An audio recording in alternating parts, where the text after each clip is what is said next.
She looked me in the eyes and said, "You don't belong at this table." I'm a maid, and I was sitting at my employer's family dinner when his daughter-in-law humiliated me in front of everyone. I could have walked away. I could have quit right there, but I stayed quiet. What happened next? Her father-in-law stood up, and what he said changed everything. This is my story. Before I continue, I'd love to know which country you're watching from. Drop it in the comments.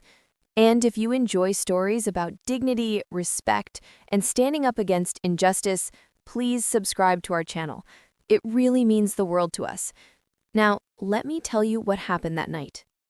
My name is Misha, and I've been working as a maid for the Harrington family for 6 years now. 6 years of waking up at 5 in the morning, preparing breakfast, cleaning rooms that are larger than the entire apartment I grew up in, and going to bed long after everyone else has retired for the night. But I'm not complaining. This job saved my life when I had nowhere else to turn. I was 23 when I first knocked on the door of the Harrington estate, my resume trembling in my hands, my shoes worn but polished to hide the cracks. I had just lost my mother to cancer, and the medical bills had swallowed everything we had. My father had left us when I was 7, and I had no siblings, no safety net, no plan B. I needed work, and I needed it desperately. Mr. Richard Harrington himself answered the door that day. He was 72 then, a tall man with silver hair and eyes that seemed to look right through you. Not in a cruel way, but in a way that made you feel like he actually saw you, really saw you. "You're here for the position," he said. It wasn't a question. "Yes, sir," I replied, my voice barely above a whisper. He looked at my resume for exactly 5 seconds before handing it back to me. "Tell me something that's not on this paper.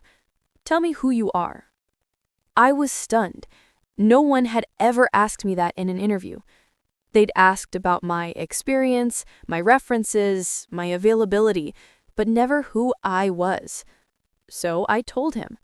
I told him about my mother, about reading to her every night in the hospital, about how she taught me that dignity isn't about how much money you have, but how you treat others. I told him I was a hard worker, that I learned quickly, and that I would never give him a reason to regret hiring me. He smiled then, a warm smile that reached his eyes. "When can you start?" That was 6 years ago. Mr. Harrington became more than just my employer. He became the closest thing to family I had left. His wife had passed away a decade before I arrived, and his son, Jonathan, lived across the country with his own family, only visiting a few times a year. So most days it was just the two of us in that big house. We fell into a comfortable rhythm. I'd prepare his breakfast, always oatmeal with blueberries and a soft-boiled egg, and he'd read the newspaper while I tidied up around him. Sometimes he'd read articles aloud, asking my opinion on world events, politics, or some fascinating scientific discovery. At first, I thought he was just being polite, but I soon realized he genuinely valued what I had to say. "Misha," he once told me over afternoon tea, "intelligence has nothing to do with the degrees on your wall.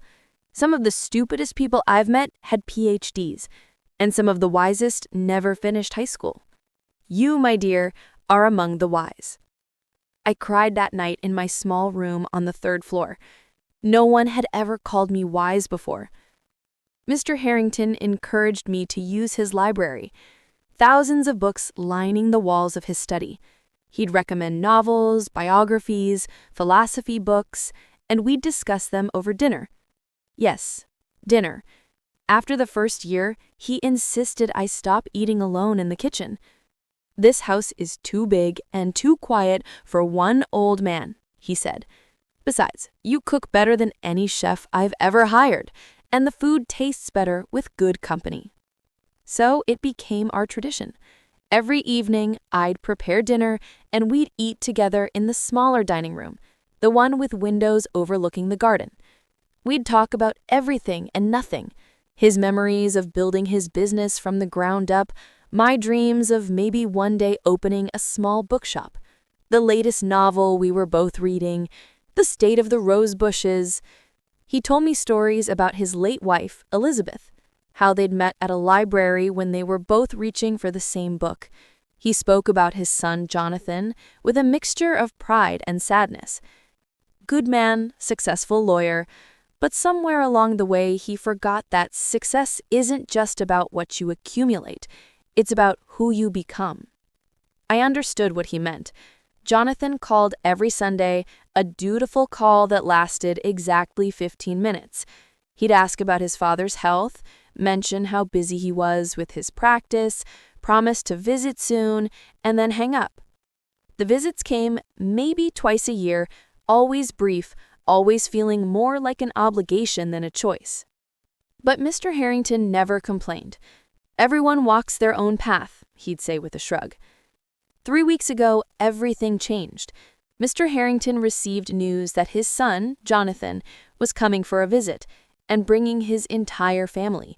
His wife, Victoria, whom Mr. Harrington had only met twice in the 10 years they'd been married, and their 2 teenage children, whom he barely knew at all.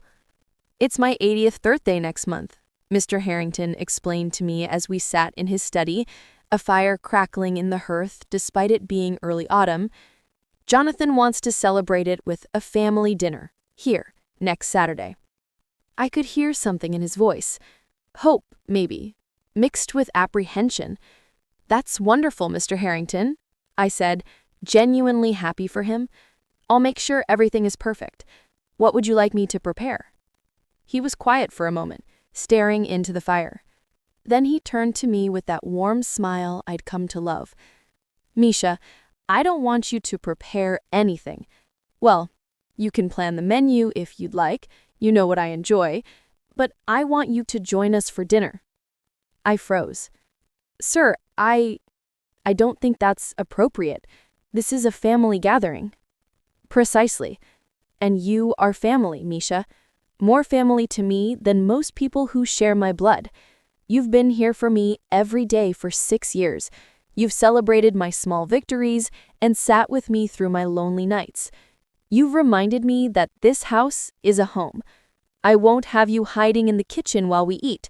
You'll sit at the table with us, and that's final." I tried to protest, but he held up his hand.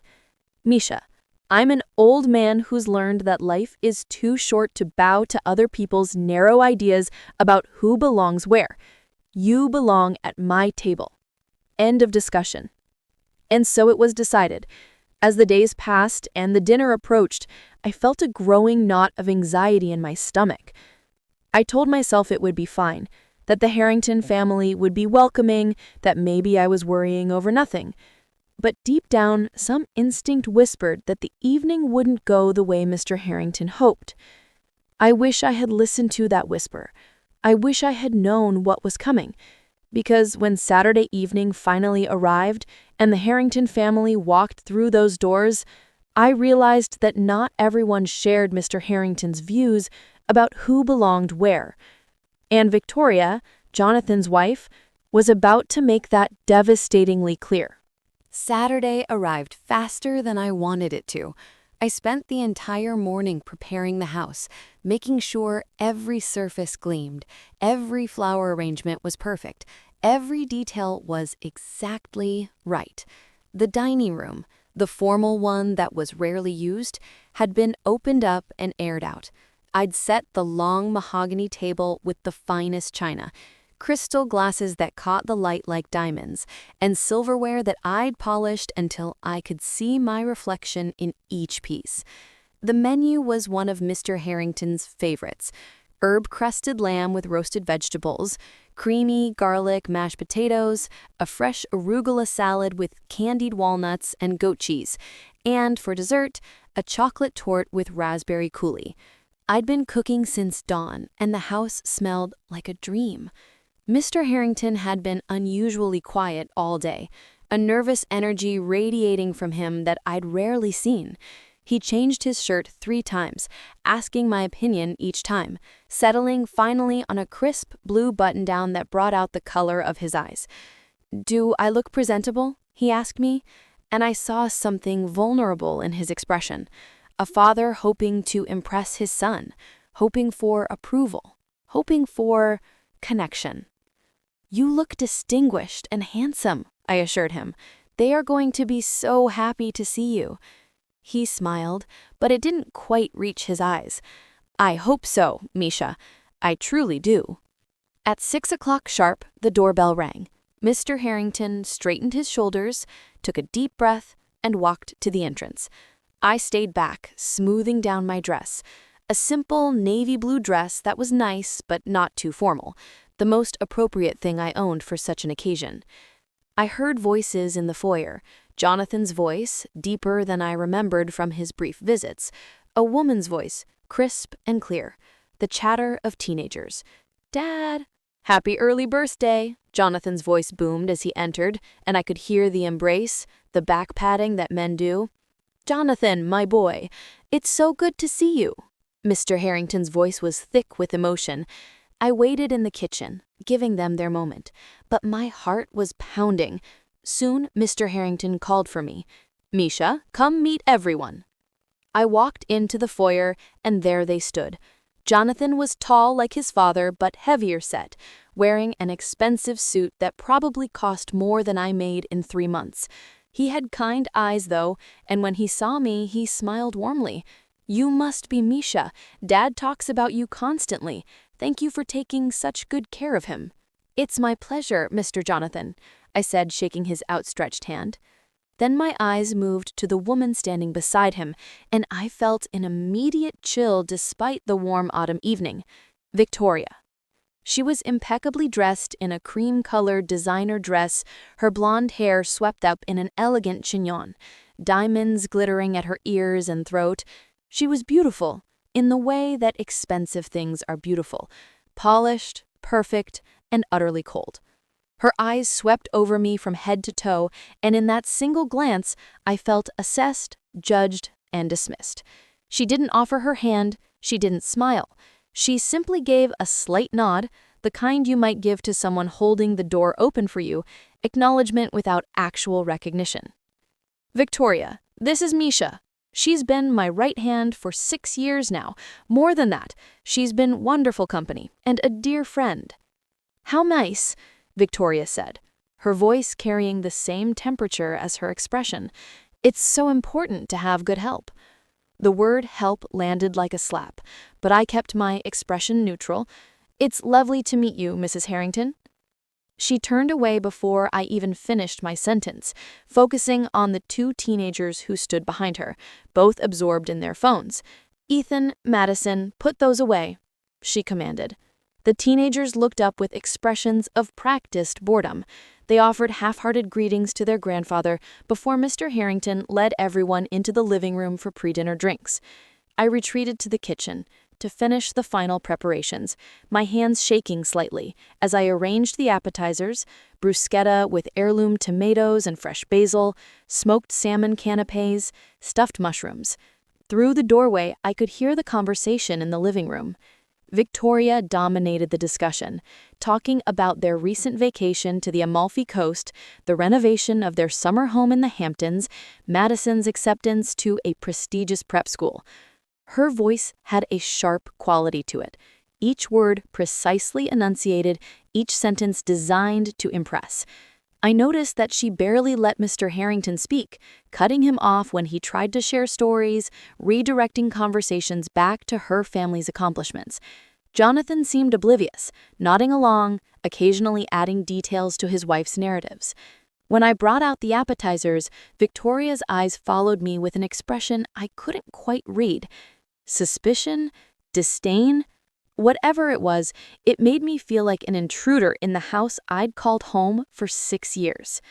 "These look adequate," she said, as I placed the tray on the coffee table. Not "thank you," not "these look delicious," adequate. Mr. Harrington shot her a sharp look, but said nothing. The dinner bell, actually an antique silver bell that Mr. Harrington loved to ring, chimed at 7 o'clock. "Shall we move to the dining room?" Mr. Harrington announced, standing with an air of ceremony. My stomach tightened. This was it, the moment I'd been dreading and anticipating all week. As everyone filed into the dining room, I hung back, but Mr. Harrington turned and extended his hand to me. "Misha, come. Your seat is here, next to mine." I saw Victoria's head snap around, her eyes widening as she took in the table setting. There were 6 place settings, and she'd clearly assumed one was for me to serve from, not to sit at. "Richard, surely your staff will be eating in the kitchen." "Misha is not staff, Victoria. She's family, and she'll be dining with us." His tone left no room for argument.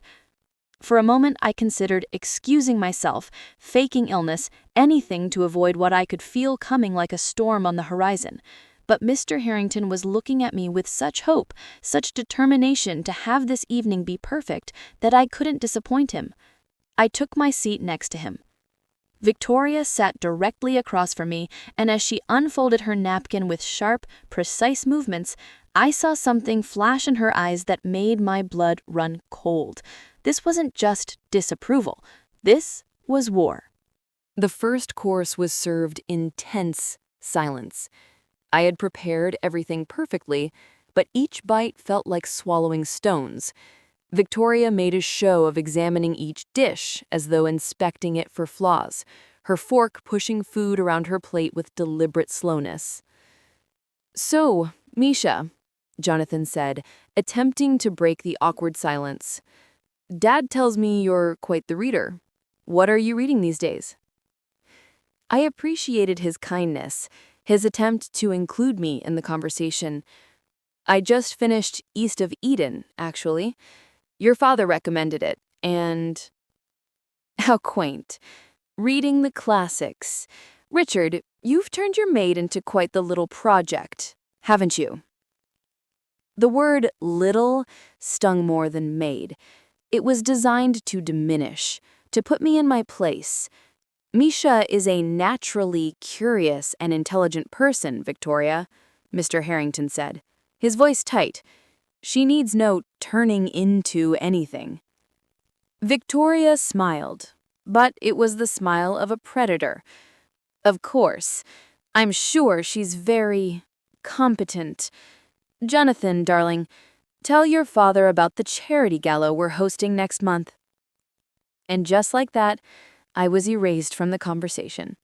Victoria steered every topic away from me, talking over Mr. Harrington whenever he tried to bring me back into the discussion.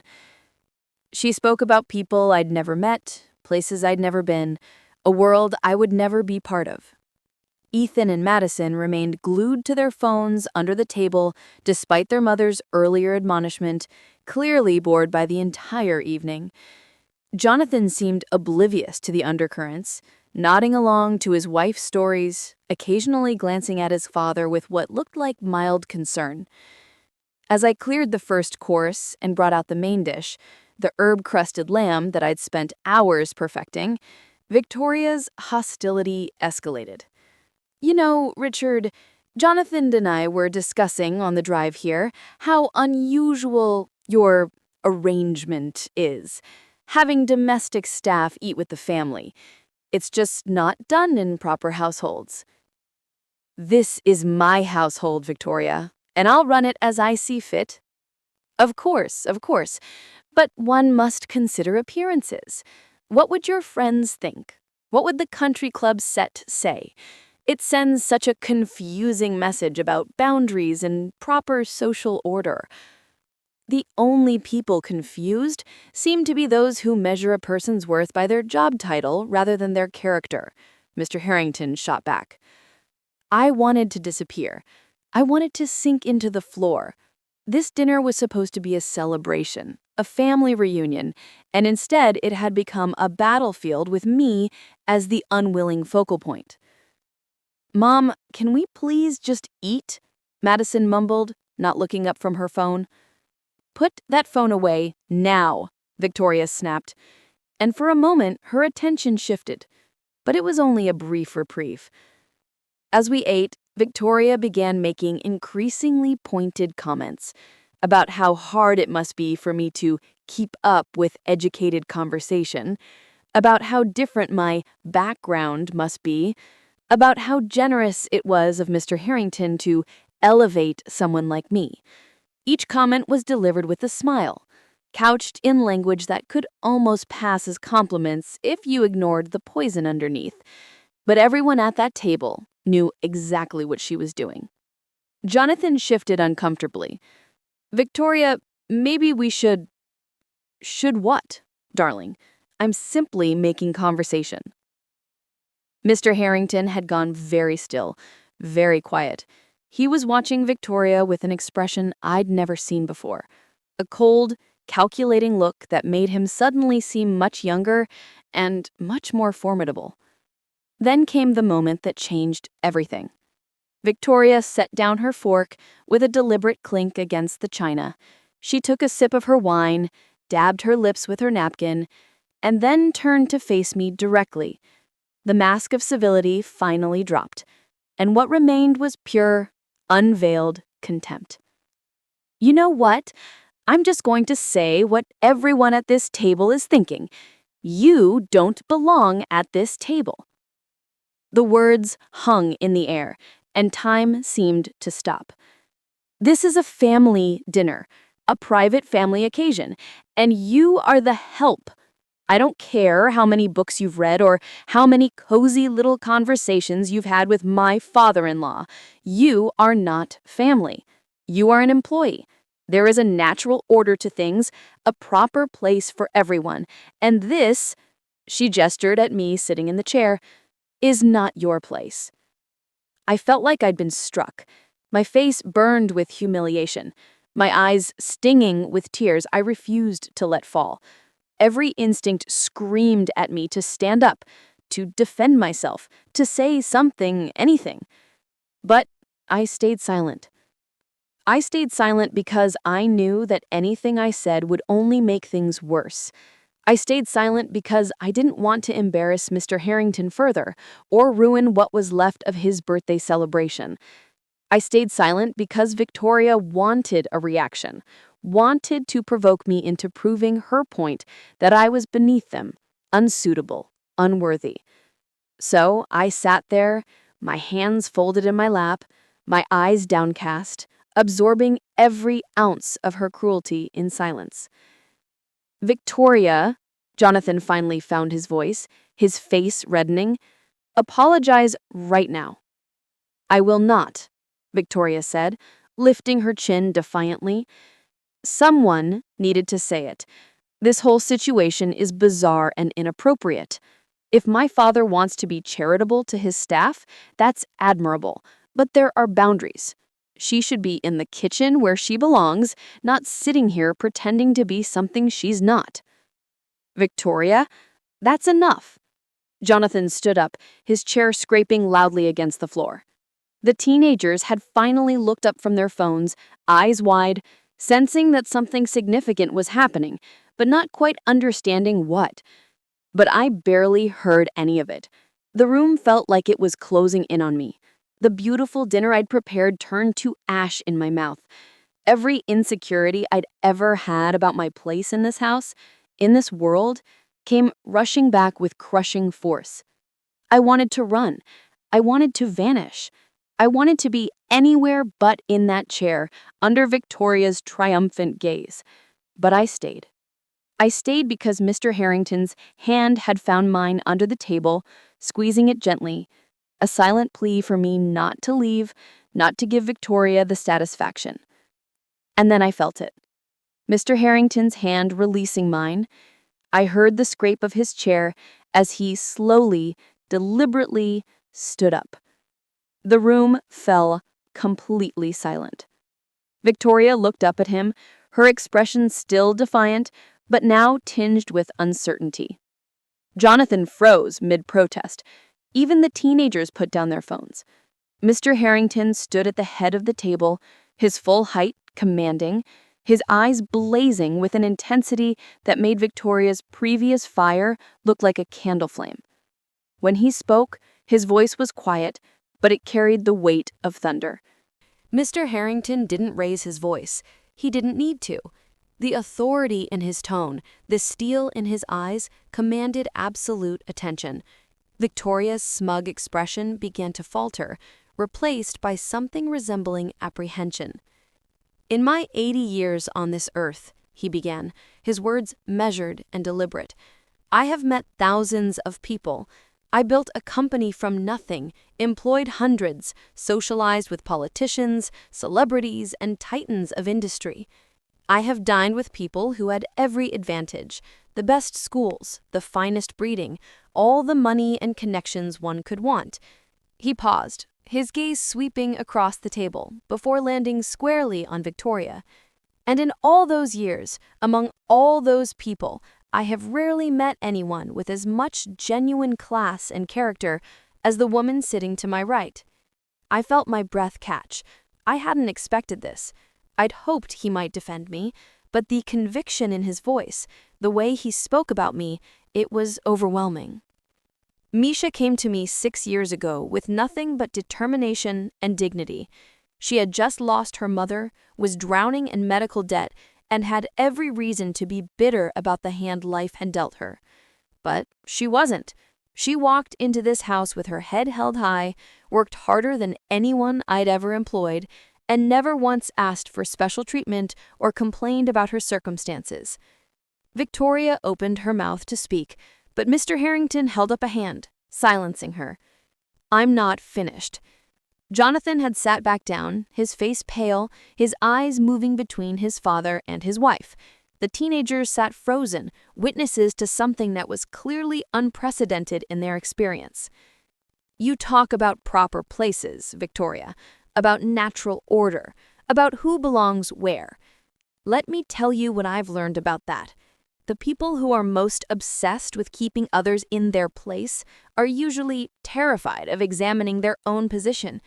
They cling to arbitrary rules and outdated hierarchies because without them, they'd have to confront the uncomfortable truth that they might not be as superior as they think they are. Richard, I don't think—" Victoria tried to interject, but her voice had lost its earlier confidence. "You don't think what?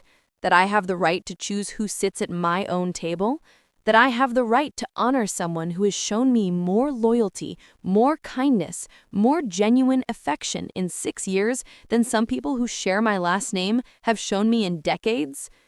I saw Jonathan flinch at that, and I felt a pang of sympathy for him. But Mr. Harrington wasn't finished. "Do you know what Misha does, Victoria, beyond the cooking and cleaning that you're so quick to reduce her to?" He turned to look at me, and I saw tears glistening in his eyes. "When I had pneumonia 2 winters ago, and the doctors wanted to hospitalize me, Misha sat by my bedside for 3 days straight. She barely slept, monitoring my fever, making sure I took my medication, reading to me when I was too weak to hold a book myself. She did this not because it was in her job description, but because she cared." "That's very touching, but—" "I'm still not finished," Mr. Harrington said, and this time there was an edge to his voice that made Victoria snap her mouth shut. "When my sister died last year, Jonathan, you couldn't make it to the funeral because of that important case, remember? Misha was there. She held my hand during the service. She sat with me in the days after when this house felt too empty and too full of ghosts. She listened to my stories about Margaret, laughed at my memories, and cried with me over my loss. I felt tears rolling down my cheeks now, unable to hold them back any longer.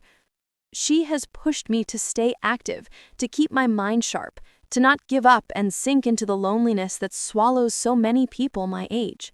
She debates politics with me, challenges my opinions, recommends books that expand my thinking. She has made this house a home again." Mr. Harrington walked around the table until he stood directly across from Victoria, his hands resting on the back of his chair. "So, when you sit there in your designer dress with your diamonds and your pretensions and tell this woman that she doesn't belong at my table, you reveal nothing about her worth and everything about your own lack of character." The silence that followed was deafening. Victoria's face had gone from pale to flushed. her carefully composed mask completely shattered. She looked to Jonathan for support, but he was staring down at his plate, unable or unwilling to meet her eyes. Furthermore, Mr. Harrington continued, his voice softening slightly but losing none of its power, I want everyone at this table to know something.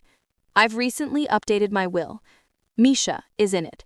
She will inherit this house when I'm gone, along with enough money to ensure she never has to worry about her future. My head snapped up. Mr. Harrington, no, Yes, Misha. I've made my decision, and it's final. You've earned it 10 times over. This house has been happier with you in it than it ever was before, and it should remain yours. Victoria's face had gone completely white. You can't be serious. Jonathan is your son. This house should go to... To whom? To Jonathan, who visits twice a year, out of obligation? To you, who would probably sell it within a month and forget I ever existed? Or to someone who has actually made it a home, who has actually been present, who has actually cared? Jonathan finally spoke, his voice hoarse.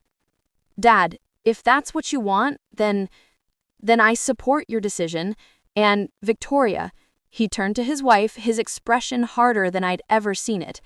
You owe Misha an apology. Now. I will not, but something in Jonathan's expression stopped her. Perhaps she saw her own comfortable life flashing before her eyes, the social embarrassment that would come if this story got out, the realization that she had grossly miscalculated.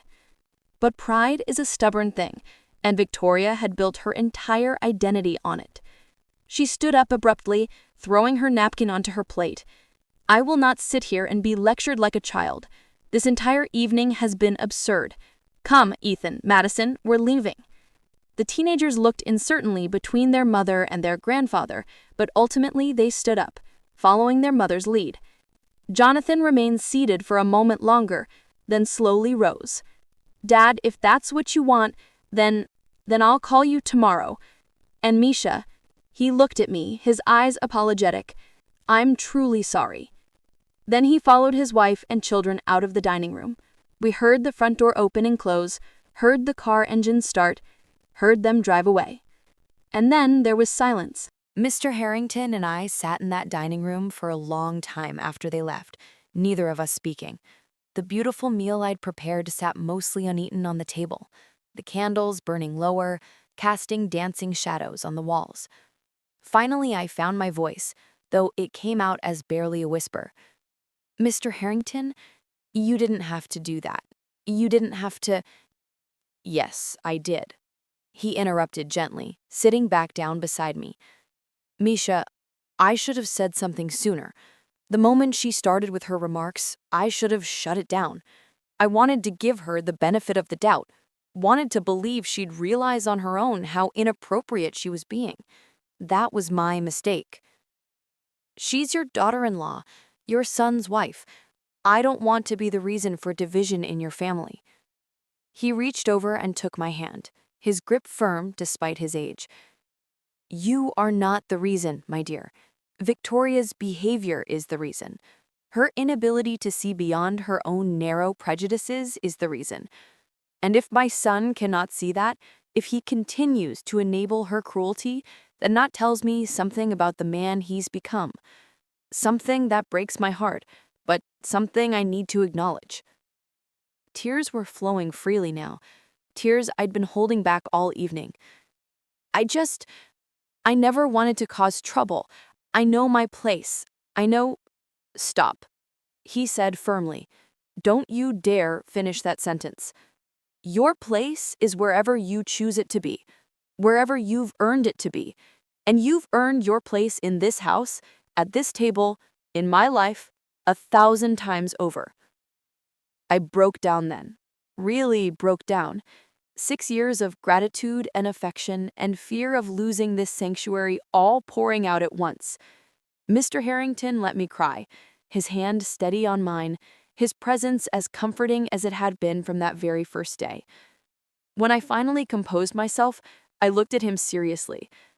Mr. Harrington, about the will, you don't have to do that. I never expected. I know you didn't. That's precisely why I'm doing it.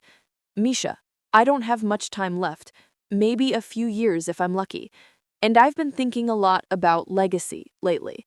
Not the business legacy, that's already established, but the personal legacy. What matters in the end? He gazed around the dining room, at the portraits on the walls, the antiques that had been in his family for 60 years. This house has been in my family for 60 years. I've filled it with beautiful things, expensive things, but it was just a museum until you arrived. You made it warm again. You made it alive again. You gave an old man a reason to get up in the morning beyond just waiting for the end. You gave me a reason too, I said softly. When I came here, I was lost. I was surviving, but I wasn't living. You treated me like I mattered, like my thoughts and feelings and dreams were important. You saw me when the rest of the world looked right through me. Then we saved each other. That's what family does. We sat there a while longer, and then together we cleared the table. It felt right, working side by side as we had done hundreds of times before. Mr. Harrington washed while I dried, and we talked about everything and nothing. Not the drama that had just unfolded, but about the book I was reading, about the Gordon plans for spring, about ordinary, beautiful, everyday things. Over the following weeks, things settled into a new normal. Jonathan called regularly, more often than before, and his conversations with his father lasted longer than the obligatory 15 minutes. He never explicitly apologized for Victoria's behavior, but he didn't bring her up either. And when he visited, alone, a month later, he was genuinely warm to me. Misha, I want you to know that my father was right about everything he said.